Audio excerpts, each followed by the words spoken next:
Talk about a roller coaster the past couple days, even just the past 24 to 36 hours. A once high-flying hedge fund focused on AI has sold off the bulk of its portfolio. The firm itself is not commenting. Its outside PR spokesman is not commenting.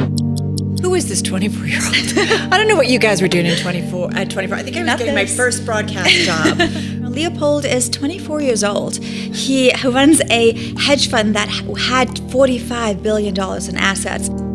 They have exited all of their public investments, all to one, what has to be a giant hedge fund. I don't know. I have an idea of who it might be. To be blunt, they're just not good risk takers. There are some people that just are unable to help themselves and get to This Wall Street implosion that unraveled last week is easily one of the most perplexing stories I've investigated. So let me show you what actually happened to situational awareness. A huge thanks to TIKR for sponsoring this video. I have a special discount for their incredible investing platform I'll share with you at the end of the story.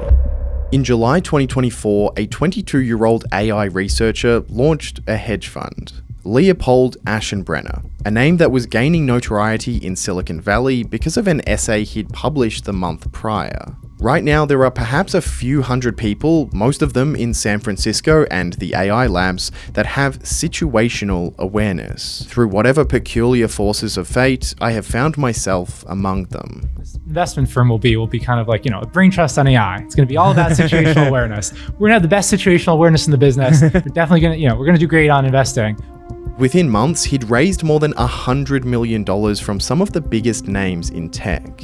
The co-founders of Stripe, Patrick and John Collison, former CEO of GitHub, Nat Friedman, top AI executives at Meta Platforms, and even prominent trading firms such as Jane Street. They were agreeing to lock up their money for years to be managed by a kid in his early 20s who constructed the fund to explicitly have no limits on the types of investments it could make, and freedom to use any amount of leverage it wanted. Within a matter of months, Leopold Aschenbrenner had quadrupled his investors' money, and that was only a taste of what was to come.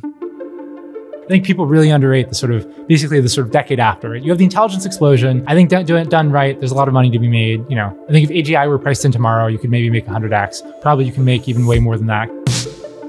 Investors poured more than $1 billion into Aschenbrenner's fund, and by the end of 2025, was managing an astonishing $9 billion of assets. Not bad for your first full year on the job. The book about Peter Thiel, interesting quote about his hedge fund. I think it got terrible returns, so this isn't the example. Look, obviously you can't, not blowing up is sort of like, task number 1 and 2 or whatever. Situational awareness began 2026 by delivering performance that seemed to defy any sense or rationale.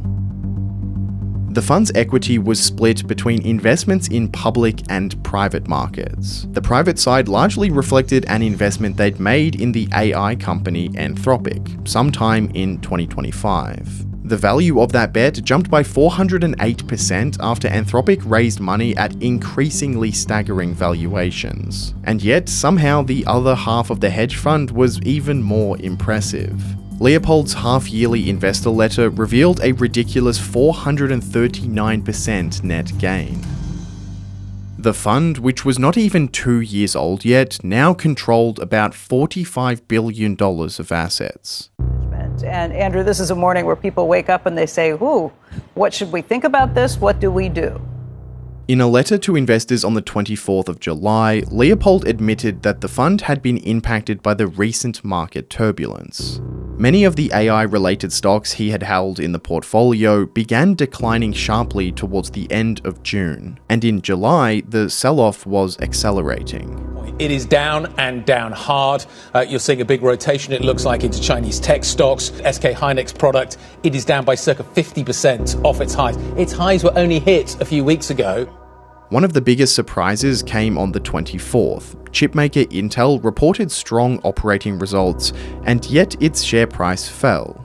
The move was so bizarre that it fueled widespread speculation that someone who held a huge position must have been dumping their shares. But Leopold voiced no concerns about any of it. calling it a good buying opportunity, and even offering clients the ability to invest new cash in the fund on the 1st of August. Coincidentally, the very same Saturday that Leopold was getting married.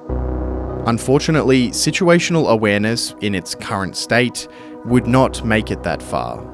In the days that followed that July 24 investor letter, Asian semiconductor stocks went into free fall. A semiconductor sell-off in Asia this morning sparked, it appears, by a report in The Information that China has been developing its own lithography machine. This is really... Huge global companies down 10, 15, 20% in a handful of sessions. Some now down more than 50% since mid-June. The regulatory filings that let us see what stocks a hedge fund owns come with a 45-day lag. But of what we can see, situational awareness's bets were down 30 to 50% in the month of July alone. On Wednesday the 29th, Situational Awareness received a call from Goldman Sachs, one of the fund's largest lenders. They're demanding more cash be put up as collateral against their falling positions. Leopold tries selling some of their stocks to meet the margin call, but it's too little too late. They'd need to dump billions of dollars of stock all at once. It would force the share prices down so much that they wouldn't be able to get a fraction of what they needed to survive. Now, this is actually one of the rare times where the subject of my video doesn't end up going completely broke. But to fully appreciate the arguably shady conclusion to this story, I first need to explain exactly why it blew up so fast. The man who was running this hedge fund was extremely young, but he was by no means unintelligent. Leopold Aschenbrenner is just 15 years old in this clip, and it's the same year he moved to the US and enrolled at Columbia University. He graduated 4 years later at the age of 19 as class valedictorian. While at Columbia, he joined the effective altruism movement. In case you're wondering why that sounds so familiar, it's because it was a major part of Sam Bankman-Fried's identity, before he committed one of the biggest fraud schemes in history by stealing billions in customer deposits from the FTX crypto exchange. Want to take a guess at who else has ties to FTX?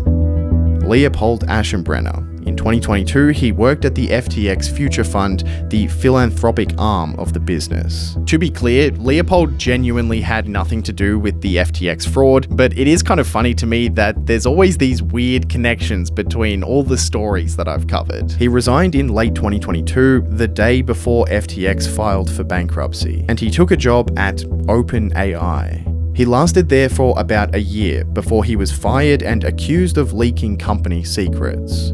According to the Wall Street Journal, Leopold shared sensitive information to the husband of one of Anthropic's executives. Anthropic is not only OpenAI's biggest competitor, it also became one of the biggest investments in Leopold's fund.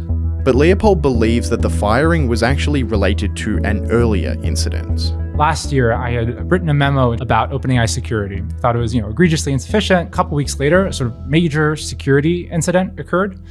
And that prompted me to share the memo with a couple members of the board. Days later, it was made very clear to me that leadership was very unhappy with me having shared this memo with the board. Anyway, the point is that this guy was obviously very smart, and he was obsessed with AI, both evidenced by that 165-page AI essay he wrote just before launching his hedge fund. So then how on earth did he take tens of billions of dollars of losses in a single month?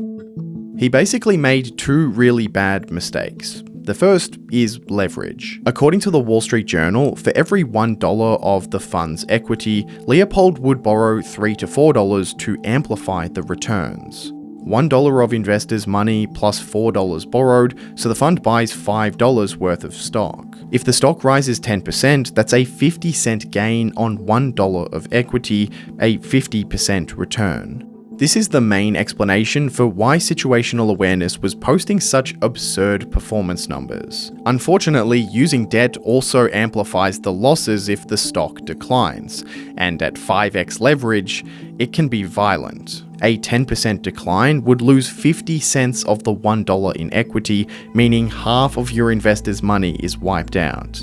A mere 20% drop would blow up the entire fund. But the problems for a highly leveraged hedge fund appear well before this point is even reached. The lender doesn't want to lose money, so they require the fund to keep their equity above a certain amount, say 20% of the value of their positions. If the fund doesn't have enough cash to get back above the maintenance level, then they have to sell some of their stocks. For a hedge fund with billions of dollars in assets, that can sometimes be impossible. There's just not enough buyers in the market. I'll circle back in a minute and show you what it looked like for situational awareness in their last few days, but first there's another huge element to this. Pretty much all of the fund's capital was invested in AI-related stocks. Bloom Energy, SanDisk, CoreWeave, SK Hynix, Intel. These are just a few of the stocks they held at various points in 2026. And they basically all started to fall at the exact same time because of a string of negative news. On July 1st, Bloomberg reported that Meta was looking to sell surplus AI capacity, indicating that demand for chips from semiconductor companies might not be as strong as the market thought. On the 17th, a Chinese AI company unveiled a model that supposedly rivaled leading American models. And the dagger was the collapse of the Korean stock market, plunging 40% in a month because retail investors had been using astronomical amounts of debt to trade stocks. I mean, just look at the performance of some of these stocks, 30, 40, 50% down in a month. We will never know exact figures unless Leopold comes out and tells everyone, but I'll show you approximately what the fund's collapse might have looked like. At the beginning of July, they have about $11.5 billion of investors' money. $5.5 billion invested in private companies, mainly Anthropic, and $6 billion for investing in public companies. He's leveraged on the long side more than 4 times over, so he's actually holding about $26 billion of stock. And he's short another $14 billion, betting against the software companies he thinks AI is going to kill. Add it up, and the fund controls about $45 billion of assets on $11.5 billion of actual investors' money. 26 billion long against 14 billion short means his net exposure is about 2 times. In July, the portfolio drops about 30%, so at 2x leverage, the impact is about 60%. 67% to be exact, per the letter he sent investors on the 30th. He's able to sell some of his positions throughout the last week of the month, and by the 30th of July, the public book is around $16 billion, of which $13 billion is borrowed money. The lenders are margin calling the fund because its equity has fallen below the maintenance level, and the fund can't really sell the remaining shares because there's no buyers in the market. The only way situational awareness can survive is by finding someone willing to buy the entire $16 billion book in one transaction. There's not all that many people out there with the money to make a purchase like that, but luckily for Leopold, he found one. Ken Griffin is the founder of Citadel LLC and Citadel Securities. One is a hedge fund and the other is a market maker. Griffin's hedge fund manages about $71 billion, and it's known for making deals with rival hedge funds who are on the brink of collapse. It's called a block trade. If a fund needs to sell huge amounts of stock all at once, they'll offer it up for bidding. Citadel is willing to do it because they get to acquire a huge chunk of shares at a discount to the current market price. And the kicker is that the current market price for the shares is usually already below what it's worth, because a sharp, unexpected price decline is typically what put the fund in trouble in the first place. To be blunt, they're just not good risk takers. You can put the facts right in front of their face. You have a portfolio that is extraordinarily highly concentrated. If these go awry, we don't have a basis to work together. And there are some people that just with full information are unable to help themselves and get to a better portfolio construction. This is Ken Griffin in 2024, and yet it's almost an exact description of what was happening to situational awareness just 2 years later. He and Leopold Aschenbrenner were in negotiation talks all through Wednesday night, and on the morning of the 30th of July, they reached a deal. Citadel would acquire almost all of the public positions held by situational awareness for a discount of more than 10% to market value.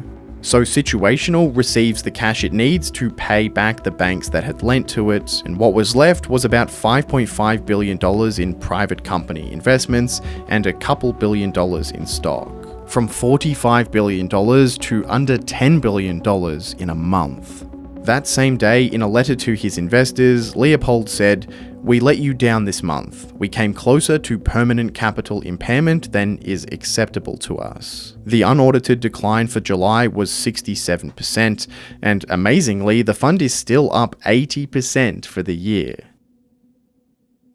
After the deal with Citadel was inked, many of the stocks that were in the situational awareness portfolio meaningfully recovered in price. And I've seen some people characterize this as if they were just really unlucky, forced to sell their bets right before they recovered. But that is just deeply misinformed. The reason those stocks rallied was because of the Citadel deal. Once Wall Street became aware of the situation, nobody wanted to touch anything that situational awareness held. That downward pressure only alleviated after the deal. If there was no deal, those stocks would not have recovered at all, and the fund would have likely collapsed to zero. The other somewhat conspiratorial aspect of this is the theory that Ken Griffin orchestrated the entire thing. In the days before the deal, Citadel Securities had released a memo about interest rates that almost certainly had a negative impact on the prices of these AI-related stocks. So Citadel Securities, the market maker, helped force situational awareness closer to default, and the Citadel LLC, the hedge fund, comes in and buys situational awareness stocks at below market value prices. Both are Ken Griffin's companies, but they're supposed to act independently because colluding would be a huge conflict of interest. Which is kind of funny to me because their offices are both in the same building. I'm sure the employees of each never cross paths with each other whatsoever. Surely. There's no proof of anything illegal, so I guess I'll leave that up to you to speculate about. This next part's going to get a little nerdy, but I want to show you some of the inside baseball on how Wall Street works. From what we can tell, a number of firms figured out that situational awareness was facing a liquidity crunch well before it was made public. But how exactly? Well, I mentioned earlier that Intel released a fantastic earnings report on the 23rd of July. They blew past Wall Street's expectations, reporting revenue and profits way higher than forecasts. And arguably more importantly is this. This chart you're looking at shows how Wall Street has revised their forward estimates over time. Each line represents a different financial year, and we're viewing revenue forecasts, but we could have also picked from any of these instead. The bit that's relevant to situational awareness is this little jump in the chart. It shows that after Intel reported earnings, Wall Street increased their predictions for revenue in 2026, 2027, and 2028. They also increased them for 2029 and 2030, but I just unticked those for simplicity. So far, all of this lines up. Intel reports great earnings, Wall Street loves it, and the stock instantly goes up 8%. But as soon as the market opened the next day, Intel stock collapses, wiping out the 8% gain and then falling another 8%. The most likely cause? A huge hedge fund is taking advantage of the good news to dump an enormous position, which they would only do if they were in serious trouble. Okay, sure, but how did some firms guess that it was situational awareness specifically? Well, some of the assets held by big investors are publicly reported in various filings, like the SEC 13F or in company annual reports. All of these global filings are consolidated by TIKR Terminal in their Track Investing Gurus feature. And if we search situational awareness, sure enough, Intel is one of the stocks they trade in. Stick around for 30 seconds if you're interested in an exclusive discount for TIKR Terminal. They have global coverage of over 100,000 stocks and tracks over 10,000 funds from global regulatory filings. And it's by far my favorite way to visualize and analyze financials when I'm researching or investing. I mean, there's just so many useful features. This is their valuation model builder. You can build a full forecast and model in under a minute using the historical financials and forward estimates that that are already right there. Stuff that I used to do manually with spreadsheets now takes a fraction of the time. You're getting institutional grade data that often costs more than $10,000 a seat for an incredibly affordable price. For the next 30 days only, I managed to get an exclusive 20% discount for you guys, and they have a 14-day money-back guarantee, so there's absolutely no risk giving it a try. Click the link below or use code HAMISH at checkout. Don't sleep on this one, and as always, thanks for watching. And go give your dog a pat.